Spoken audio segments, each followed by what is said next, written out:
I'm absolutely delighted that this short version of our pamphlet has been produced and that it's, our book has been produced and that it's being put out by unions. I think that's absolutely the central target of this kind of message.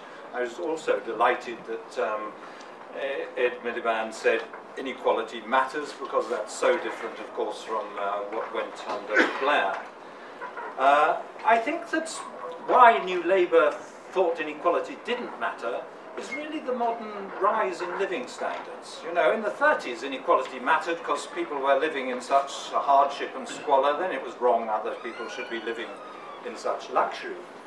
But now, you know, most houses, something like 90% have central heating and people have cars and DVDs. Maybe they thought inequality didn't matter. And that's there in that kind of situation that you need the empirical evidence to back up that intuition that I think people have always had, at least some people have always had, that inequality is divisive and socially corrosive. And the real step forwards is that we can now compare levels of income inequality, the scale of the differences between rich and poor in different societies, and we can see how that has a really important influence on levels of health in terms of life expectancy or mental illness, on levels of violence, on teenage births, the proportion of the population in prison, measures of child well-being, measures of social cohesion. All these things suffer fundamentally as income differences get bigger. And of course they got bigger principally, well, most rapidly in Britain during the 1980s under Thatcher, though they've tended to drift it up since then. You know, although Brown's budgets were all marginally redistributive from rich to poor, he didn't manage to offset the widening differences in incomes before tax as the rich one ran away from the rest of us. I think it's important to recognize that the effects of inequality in rich societies are, if you like, damage to the social fabric. It's not about absolute living standards. You know, whether a society is at a lower level of living or a higher level of living, it's the gaps between us that now matter. You can demonstrate that very simply. Inequality matters even after you've controlled for everyone in the population's absolute standard of living. And the differences between the performance of more and less equal countries, between countries like the United States or Portugal and the more equal ones like the Scandinavians, is absolutely enormous. Some studies show 10 times the amount of homicide. Homicide rates 10 times higher in some of the more unequal societies. Differences in life expectancy of 4.5 years in the average for the whole population. Tenfold difference in the proportion of the population locked up, if you compare more and less equal societies. Tenfold differences in teenage birth rates. Threefold differences in levels of mental illness in the population. And the differences are so large because inequality doesn't just damage people at the bottom. It doesn't just affect the poor. As I said, it damages the social fabric, the quality of social relations between us all. The differences are big because we are all affected by inequality. People often want me to say, even the rich are damaged by inequality. We don't have data on the fraction of 1%, the really rich, to tell us, you know, what their life expectancy is, how much violence there is, how much drug abuse, how much depression in that group. But we can say that 90 or 95% of the population benefit from greater equality. And when I say that, what I mean is that you, with your given level of income, your position in the job hierarchy, your level of education, if you lived in a more equal society, with that same level of income, education and so on, you would probably live a wee bit longer. Your children would do a bit better at school in terms of these international maths and literacy scores. You'd be less likely to become a victim of violence. Your children would be less likely to be victims of, would be less likely to be teenage parents or get involved in serious drug use. in that sense, we all do better in more equal societies. Our work has been criticised. It was criticised simply because it's been getting attention. Although it's come out in 23 different languages, where it's got most criticism is the countries where it sold most per head of population. And it's been attacked by people who've never contributed to the subject before, people who've argued that social mobility is simply an expression of genetic differences in intelligence, people who have tried to rubbish all the work on smoking and health. That kind of, the criticism comes from there. But we've recently given seminars, lectures at the Royal Statistical Society, very well received there. Kate, my co-author, did that. And I have just come back from giving lectures at the Harvard Kennedy School and the Harvard School of Public Health. Again, well received in both those places. We don't, I think, have to have any worries about the nature of the data. And in a sense, you know it all. You know that the US, one of the most unequal of the rich developed countries, has the highest levels of violence in terms of homicide rates, highest obesity rates, lowest life expectancy amongst the developed countries, the highest teenage pregnancy rates, the highest levels of imprisonment. All those things come together because it is one of the most unequal societies, whereas the more equal Japan, Scandinavian countries do better on all those things. What we're looking at is a general social dysfunction. And just before I end, people are often puzzled that one thing, income inequality, can affect all this. What we're looking at is a tendency for problems which we know tend to become more common lower down the social ladder. Although there's depression and ill health at the top and violence at the top, they all become more common lower down in society. All those kinds of problems get worse in more unequal societies. But remember, they get hugely worse because they get worse amongst all of us. So I regard this as the sort of empirical evidence that we've got to do in one area after another, in the way that Stewart has with his book, but we need more in other areas as well, to provide a strong empirical basis for a proper left program again. Why income differences have widened so dramatically since the late 1970s is simply because the left lost its way, it ceased to be a force to be reckoned with, and Thatcher could say there is no return. So we need to rekindle that empirical basis so we really know where we're going and why we're doing it. Thank you. Thank you very much for inviting me. Clearly, inequality at the levels that have risen over the last 30 years are a matter of social justice. As Richard had said, they have big consequences for the way society functions. And traditionally the left has argued against inequality on the grounds of social justice and proportionality. But there are equally compelling arguments, and the evidence is very, very clear, that it's not just a matter of social justice, though it clearly is, but high levels of inequality, very high levels of concentration of wealth and income at the top, have dramatic implications for the way economies function, and that's what I want to talk about. It is interesting that the idea that inequality is bad for the economy goes completely against the grain of economic thinking. The economic orthodoxy of the last 30 years has been that inequality is necessary to create a dynamic economy. Giving much bigger rewards at the top may create a much bigger gap between the top and the bottom, it's argued, but it leads to a bigger cake, and therefore everybody is better off.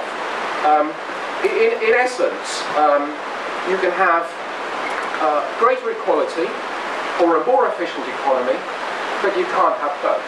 Now this is an idea that really emerged out of the crisis of the 1970s.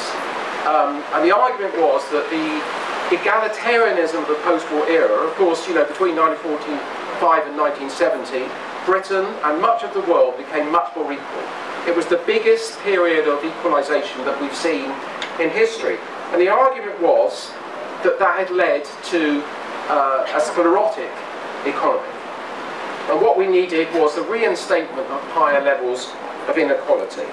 And this was an argument that arose from the right, but it was an argument that came to be embraced by the soft left as well. So it was an argument that was implicit within New Labour, it was implicit within the Democratic Party and the United States. But what happened from the 1970s, as we know, in the United States and in the United Kingdom, we had a real-life economic experiment in which we subjected our economies to a significant increase in inequality over 25 years. So in the United Kingdom, in the mid-1970s, the top 1% held roughly 5% of national income.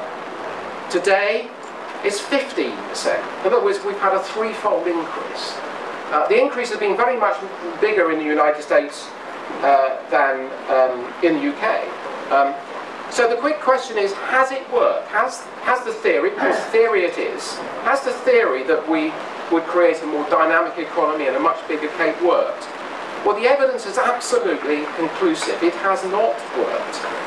All the promised payoffs from greater inequality have not happened. So productivity has been lower, growth has been lower, unemployment has been much higher, and perhaps most significantly of all, the evidence is very clear that high levels of inequality are associated with much greater levels of economic turbulence and much greater fragility in the economy. So on virtually every level, inequality has been, the rising inequality in order to boost the economy has been a completely dud theory. Now, and indeed, and this is what I've argued, in a lot of articles and in the book, is that the real cause of the 2008 crash was the rising inequality of the last 30 years. Now, why is that? What is this relationship between inequality and the economy that leads economies to self-destruct? Well, there's a very, very crucial relationship, and that relationship is between wages and productivity. If over time, increases in wages and increases in productivity get out of line, then they create major problems for the way the economy works. So if wages go up faster than productivity, as they did in the 1970s, you get inflation. If wages go up lower than productivity, as they have over the last 30 years, you end up with a series of recessions. If wages rise in line with productivity, you get stability. And that's exactly what we had in the 1950s and 1960s. Wages rose in line with productivity. Increases in growth were equally shared between profits and wages on the one hand, across wage earners, and we had a period of great stability. So why is that? Why is it that wages falling behind productivity lead to economic implosion? Well, there are three basic reasons. The first is that if wages fall behind productivity, then you get a great shrinking of demand. Consumer societies simply lack the ability to consume because wages fall behind the capacity to buy the output that's being produced. And there's a solution. Economies would grind to a halt completely if we allowed that to happen. So we didn't allow it to happen. What's happened over the last 25 years, in order to prevent that happening, we created this mass splurge in debt, a great surge in levels of debt.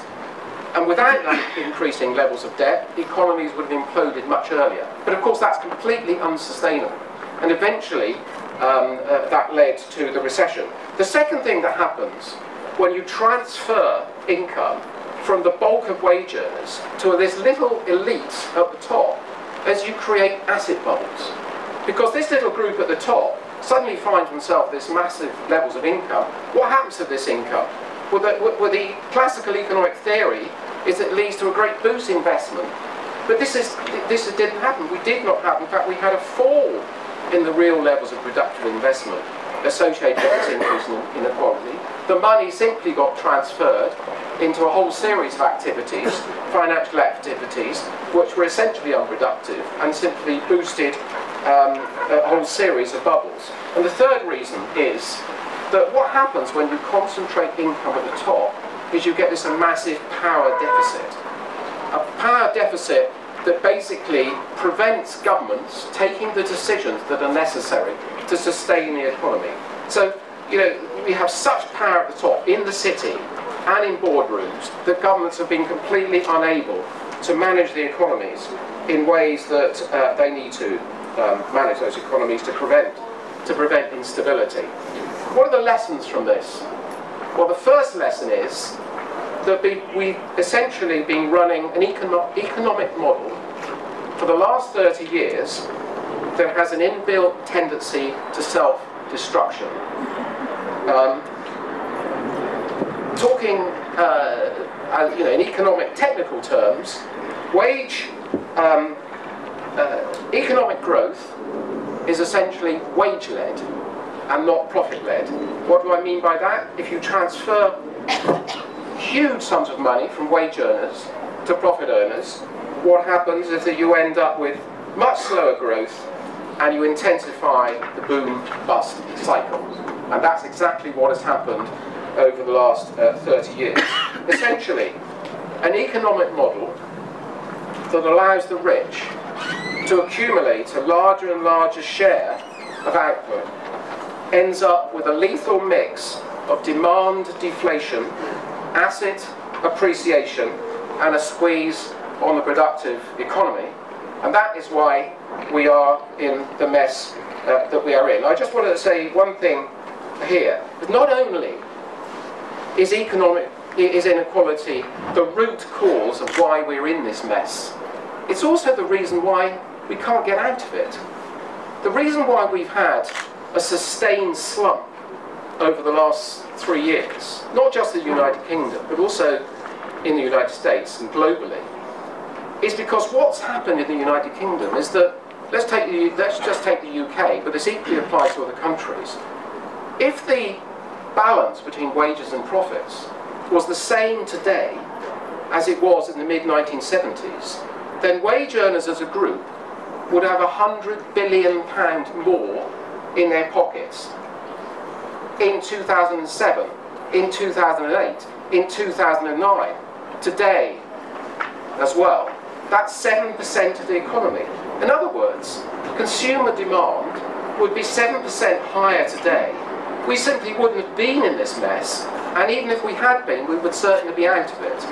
So, not only is inequality the cause of the problems we're in, it's perhaps the key reason why we are finding it extremely difficult to escape. So I think the key lesson for the left and the key lesson for Ed Miliband really is we can have it both ways.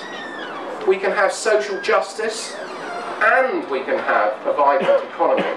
Indeed, not only can we have them both, the two go hand in hand. And that seems to me the key lesson that we can learn, not just about the last 30 years, but the same lessons apply to what happened in the 1920s and the 1930s, and they absolutely apply to the problems that we faced over the last 3 or 4 years. I've probably spoken too long, so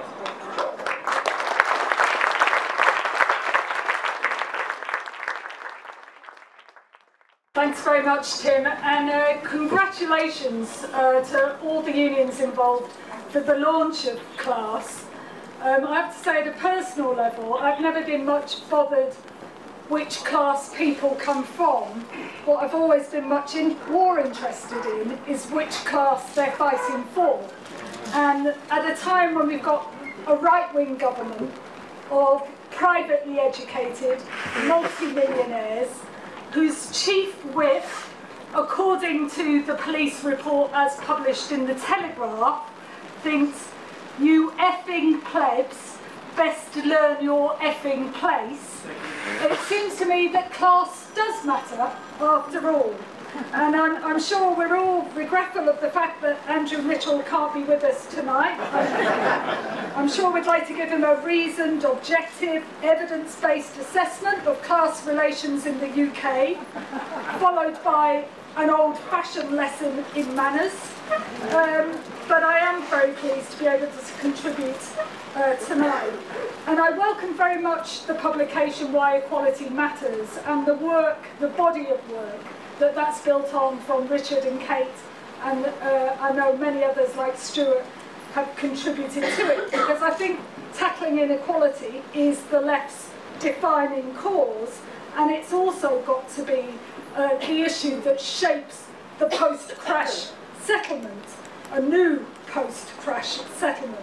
And I think we've already heard the impact that this has on all the rest of us, of growing inequality. We know what it means in terms of where we live, in terms of crime, in terms of drug use, in terms of mental health problems. But we also know, and perhaps need to push to the foreground, the impact it has on where we work.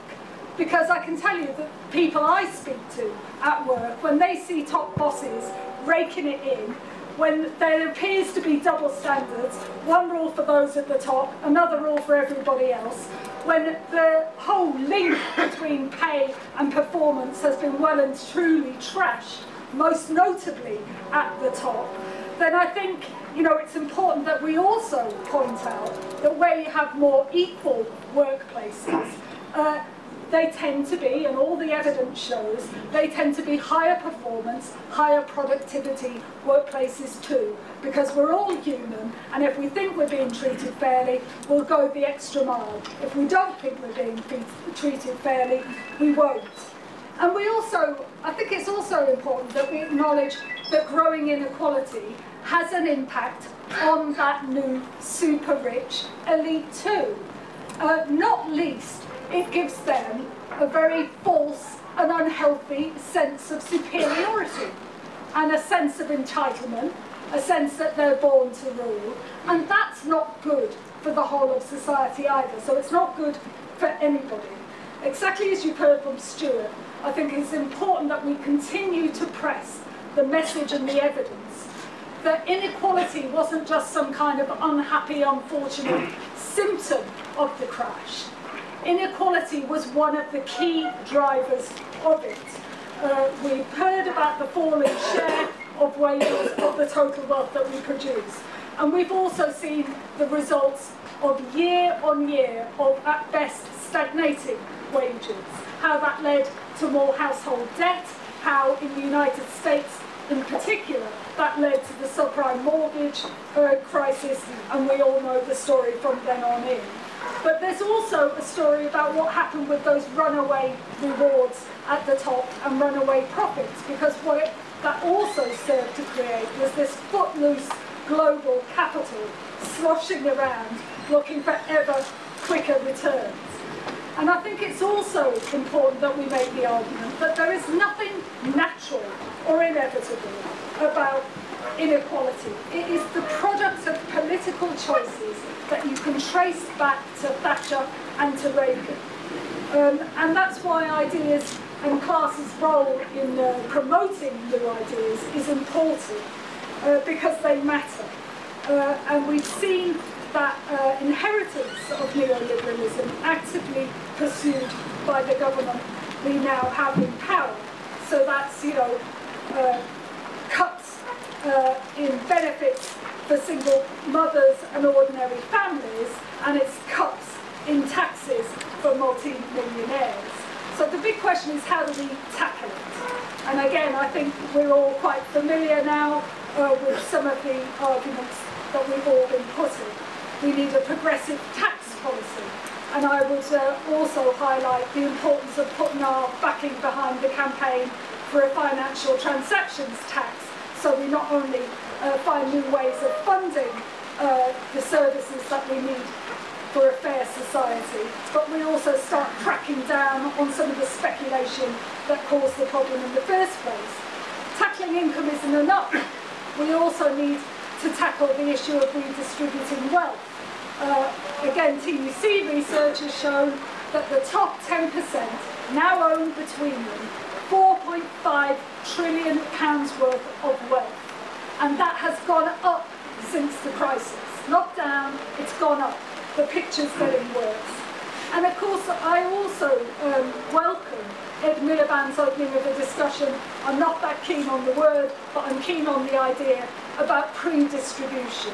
Why should we, as taxpayers, be bailing out low-paying employers who can afford to pay more, who should be paying a living wage? Why are we bailing them out with billions of pounds of tax credits?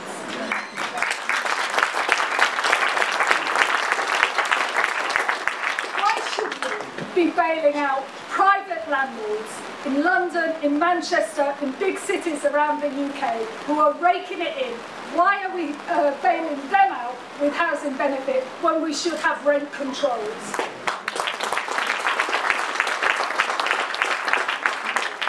And I think we also need to, and no doubt we'll hear more later, about the role of trade unions in this, because we are still the only independent democratic voice of ordinary working people. And if you look at workplaces that are unionised, they are much more likely to have fair pay, they are much more likely to have equal pay, and there is much more likely to be a much smaller gap between the bottom and the top. That's the force of trade unionism, that's the power of ordinary working people combining. But we also need to face up and discuss the fact that in 80% of the private sector, 80% of workers in the private sector have nobody but themselves to argue for their pay and conditions. Now that is a major problem. That is a major problem, not just for unions, that is a problem in my book for the country. And we need to get that across. We need to be able to extend collective bargaining. We need to be able to tackle top pay, and I want to see workers on those remuneration committees having a say over their own top boss's pay. But we've got to do something about pay at the bottom and a living wage, but pay in the middle too. I just want to say something else, because I'm very conscious that we're not yet at the end of the party conference season. And I think that we, as a movement, need to be ready for what could be some attacks coming our way. We know that the hard right of the Conservative Party is looking for, shall we say, some red meat. I think we're all familiar about some of the prescriptions that are being put around on the hard right of the party. We know that we've got essentially a weak government that is in hock to various factions within its own makeup that may be looking at ways to appease them. And the risk is always that the first thing they do is reach for the old ways, the old methods, and we know that we're often in their sights. And I think we have to think very hard, and I think class can help us think hard about how, if those attacks do come, we prepare ourselves and we make an intelligent, sophisticated response to them. I think that needs to involve us being very clear that we are the authentic voice of ordinary working people. So whether they're going to be attacking ballot thresholds, whether they're going to be attacking notification periods, whether they're going to be attacking our facilities and our reps or our check-off arrangements, I can think of no better and more eloquent champions for our cause than our own reps talking about what they do day in, day out to help ordinary working people to win fairness at work. And I think we need to see them front of house. We need to show that unions are part of the solution to the problem that Britain faces of growing inequality. We need to be proud and confident about the role that we play in tackling that inequality and creating not just fairer workplaces but fairer communities too. And we need to make absolutely sure that those who want to drive a wedge between trade unions and our members and trade unions and wider society are not allowed to get away with it. And that's why I'll end with this. That's why it is so important on October the 20th that we are seen to be strong, we are seen to be united, and we are seen to be speaking up, the only people you can guarantee will always speak up for all ordinary people in this country. Thank you. The spirit level, I think, has had a really important impact on the left and on the Labour Party in particular. I was speaking at an event about justice for the Palestinians, and if you want any greater example of inequality and lack of social justice, that couldn't be that. My view is, as the Shadow Children's Minister, that if you threaten children's rights anywhere, you threaten children's rights everywhere. And so I did feel it was important to go and show some solidarity, but I am really pleased as well to be here, and I'm particularly grateful to Class. I'm glad that they've formed, and I'm glad that they're holding this event and putting this issue on the map. I don't need to repeat the case against the inequality that has widened in this country over the course of my lifetime. I know that the other speakers will have done that. For me, this was one of the great frustrations of the New Labour era, that we didn't really understand the corrosive effect of that on society, on communities, and on all of us. So that, as Professor Danny Dorling from Sheffield University has demonstrated, that we've come to live now in an increasingly fragmented society, being made worse by some of the reforms being driven through by this government, where not for nearly 100 years have we been less likely to meet somebody who thinks differently from us. And so where the bulk of people in this country just simply can't see the social injustices that run right across our communities and across society, where by the time of the next election 4 million children will be growing up in this country hungry and without decent clothes to wear, and where pensioners are choosing between heating and eating. That fragmentation is important, not just because it makes us a poorer society and a poorer country, not just because of the appalling impact it has on individuals, but that fragmentation has also allowed the Tories to so effectively seek to divide us in their mission to preserve the status quo, pitting young against old, citizen against immigrant, working poor against unemployed, while others at the top are allowed to get away with it. Before the Labour Party, though, could take that on, could solve any of that, we had to understand it. And that's why I've waited a long time, all of my adult lifetime, for that level of understanding about the corrosive impact of inequality. And that's why I'm both relieved and incredibly proud that today Ed Miliband, the party's leader, said so clearly in his speech that inequality matters. And that one of the great lessons from the Thatcher era and from the New Labour era has at last been learned. It gives us in the Labour Party the opportunity to construct a new vision for society. I don't believe in a society where the lucky few get to climb the ladder at the expense of everyone else, where everybody else is left at the bottom. I don't believe in the Michael Gove vision that the so-called cream of the crop can rise to the top and leave everybody else behind. I think that vision for some children, not for all children, is just quite simply nowhere near good enough in 2012 in a country like ours. And in short, I suppose what I'm saying is, and this is a plea to Labour politicians and to people on the left, as much as it is to anyone else, I don't believe in social mobility. I believe in social justice.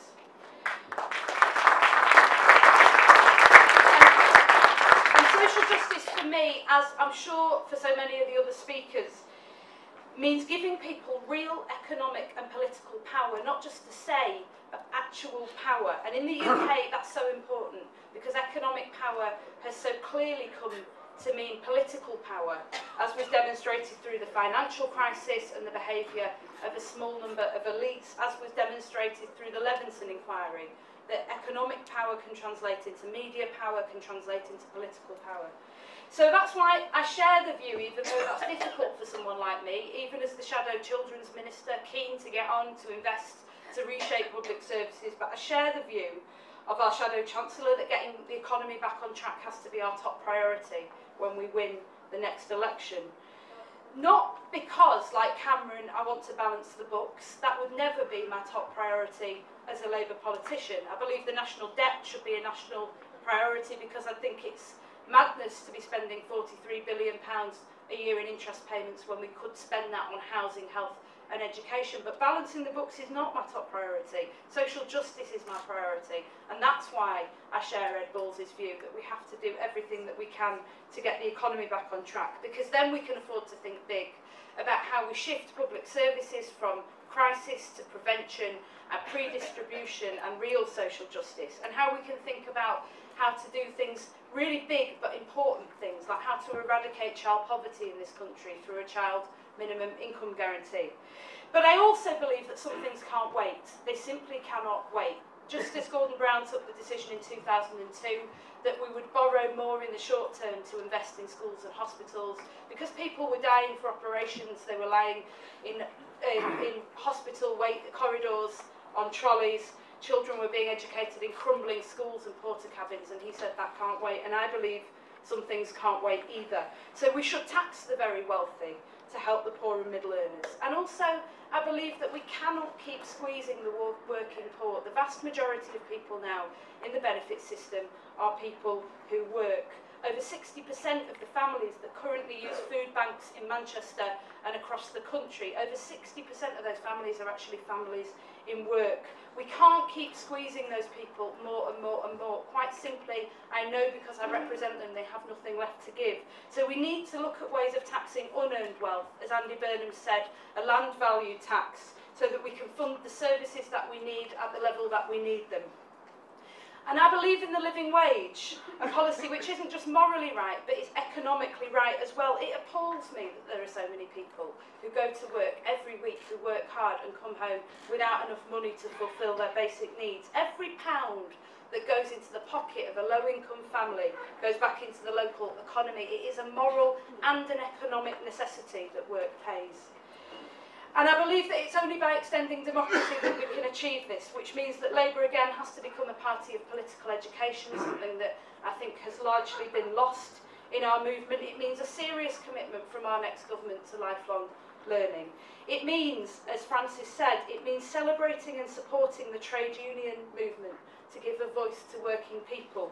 And it means votes at 16 so that young people who will inherit the society that we're shaping, who will inherit the problems that we're now creating and will be asked to solve them, are also given the right to help shape that society.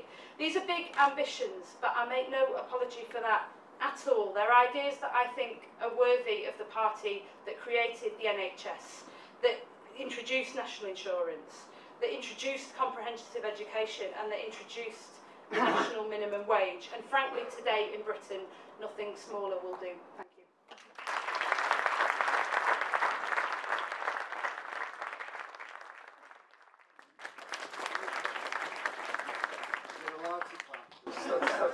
Acceptable. Thanks, Tim, for the introduction, and my apologies for missing the opening. I'm sure Tim explained to you the thinking behind class, and the reason why I just want to emphasise a couple of points here is so that colleagues who are here tonight go away with precisely the purpose and objectives of class and get involved. We don't want you to just come along to our fringe meetings. We want you to get involved, because class, although it has been created in a sense by the trade union movement, is not a mouthpiece of the trade unions.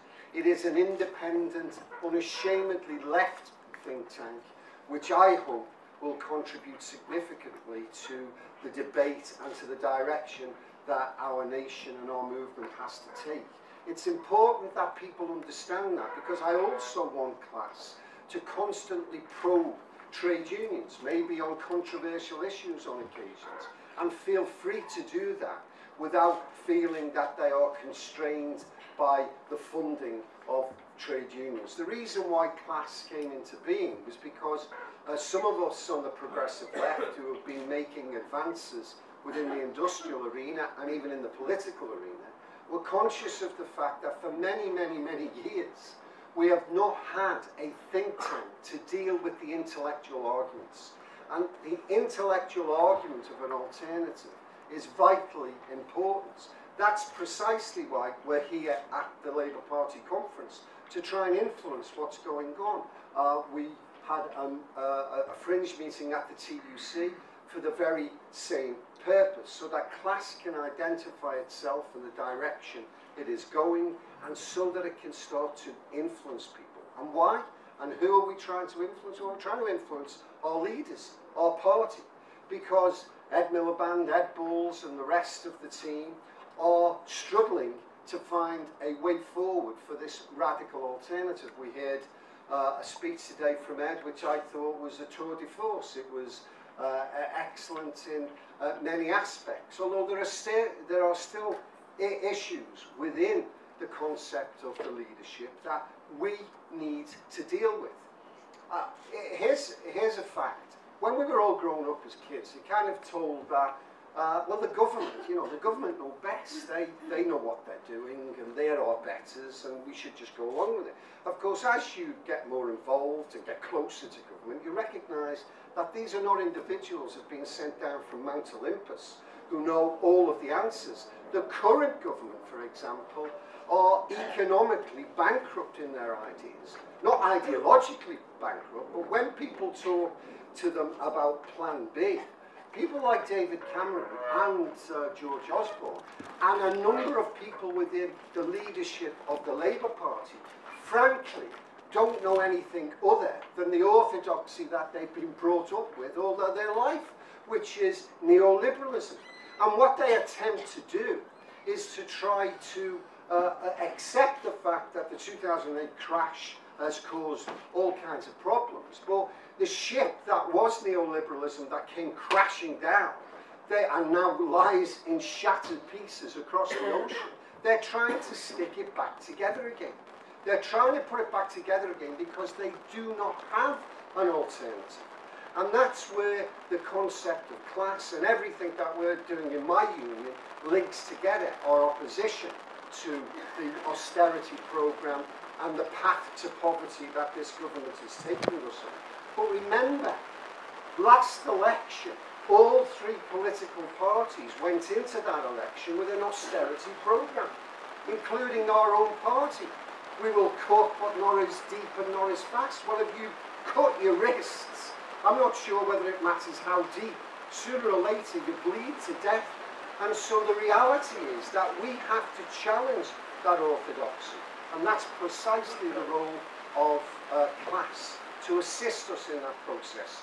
The trade unions, many of us on the left, have put forward the arguments about an alternative, about the fact that cuts don't work, about the fact that the inequality that grew under the last Labour government, the first time inequality grew under any a government was the last Labour government.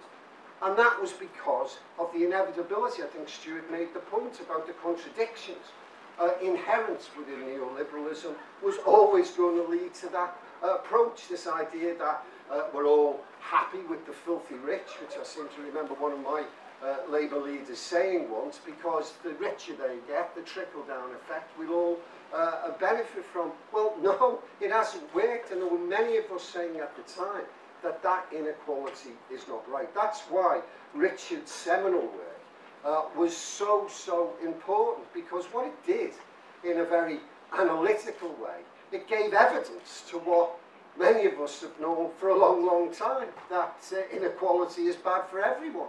And it's that type of intellectual argument that is so essential in everything we're doing at the moment. And it's essential so that we can influence. Just as Stewart's work on the cost of inequality is so vital, so that it arms us with the arguments and so that we can influence our leadership.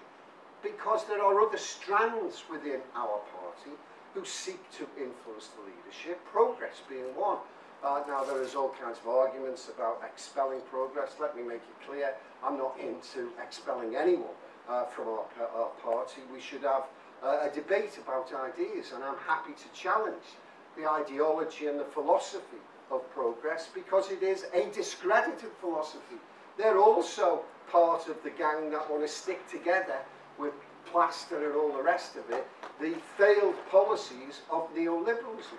And we need to challenge that, because our leaders, the two heads, they've also not come down from Mount Olympus. It's not like that they've arrived and said, well, we've got all the problems here, we've got all the answers to the problems, here's a magic wand and we're going to put everything right. Because they are in exactly the same situation as many other leading politicians. The reason why I personally voted for Ed Miliband to be leader and why my union supported him was because he was the individual that said, you know, we got it wrong. We got it wrong in the last Labour government, and we have to now review and challenge our policies. We have to reconnect with ordinary people. We have to listen, and we have to construct a new vision going forward. Our job on the progressive left is to influence the construction of that alternative. I believe that if it is a radical alternative, Ed will be the next Prime Minister. I believe if he goes to the next election with a watered down austerity, he will be defeated and will be in the dustbin of history. And so that is the challenge for the progressive left. And the intellectual arguments that can be brought by a think tank like Class are going to be invaluable. Invaluable because we've seen yesterday in Ed Ball's speech, which I thought was first class, and today Ed Miliband's tour de force still had in it this warning, because they've got to be seen to be strong, and they're obsessed with fiscal credibility, which I'll come back to in a moment. They still had in it this concept of pay restraints. Pay restraints, I think what one of the speakers made the very point that how can you on the one hand, as Ed Ball calls for, a stimulus in the economy, quite rightly, but on the other hand say that low-paid workers should have pay restraints? It's crazy. It doesn't stand up to any form of economic scrutiny. The reality is that pay restraints, and this is where the whole issue of inequality and inequality matters, and the work that Class have already produced, is so important to us. Low-paid workers, if they get £10, £20 a week extra, will spend it. You couldn't get a better stimulus within the economy than boosting low-paid workers, boosting wages in general. That's why at the TUC we called for an increase of £1 an hour on the minimum wage. £1 an hour, given low-paid workers 30, 35, £40 a week increase. Now, when we decided to do that and to launch that at the TUC, we said, well, we best get ready for the attacks that will flood in from the right-wing media, because they'll call us nutty and out of touch with the real business world. Fact is, it didn't happen. In fact, a couple of the newspapers picked it up and said, you know what, this is a good idea. And we didn't get attacked, because the interesting fact is that even the ruling elite are worried about what is happening in terms of the recession. They're worried. You read the editorial of the Times, and they're worried about the fact that there is no economic growth. If we continue to decline in the way that we do, then our economy is doomed. And that means that this is our time. This is our time to put forward our ideas, our alternatives, about investing in our communities, investing as opposed to breaking our communities. Yesterday we discussed the British Strategic Investment Bank, which now, we've been talking about this for 15 years. So when the Labour government was in power, we spoke to them about it because it went over their head, because they were floating along on this bubble that some people knew was going to burst.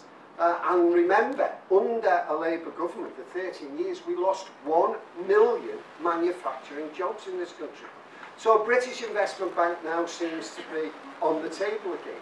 And that is so that we can use the finances that are available to invest in our infrastructure, invest in our manufacturing, invest in housing, invest in green industries, everything that will bring jobs, putting people back to work so that we can have economic growth and begin to tackle the question of inequality, because that is central to everything that we must strive for, to make certain that the vulnerable in society are not left without a voice, to make certain that all our policies are geared in a way that makes ordinary working people feel that we're on their side. That's our task within the Labour Party. That's why many of you sitting here, trade unionists, CLP delegates, need to go back and take the message forward, because this insidious phrase of "there is no alternative" has been spelt out to us now for years by the media and by our own political parties.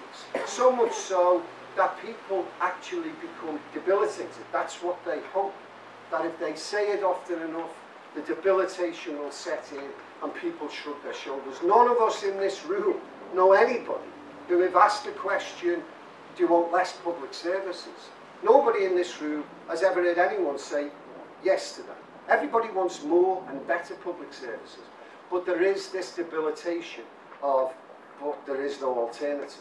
There is no alternative. Now, when you get intellectual debate, whether it be on equality, whether it be on the fact that the national debt, the national deficit is currently less than what it was from the years 1945 right the way through to 1997. Remember, the media and our political lords and masters would have us feel that we should be losing sleep at night because of the national debt. Absolute nonsense. We need to burst those myths and make certain that the truth and the alternative is known.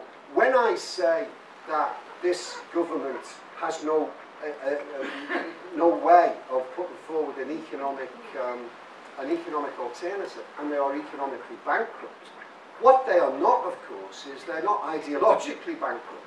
They see, as all ruling elites have always done throughout history in any country in the world, when a crisis arrives and working people feel cowed and fear is the order of the day, they see an opportunity to claw back everything that we have taken for granted over the years: our welfare state, our national health service, universal education.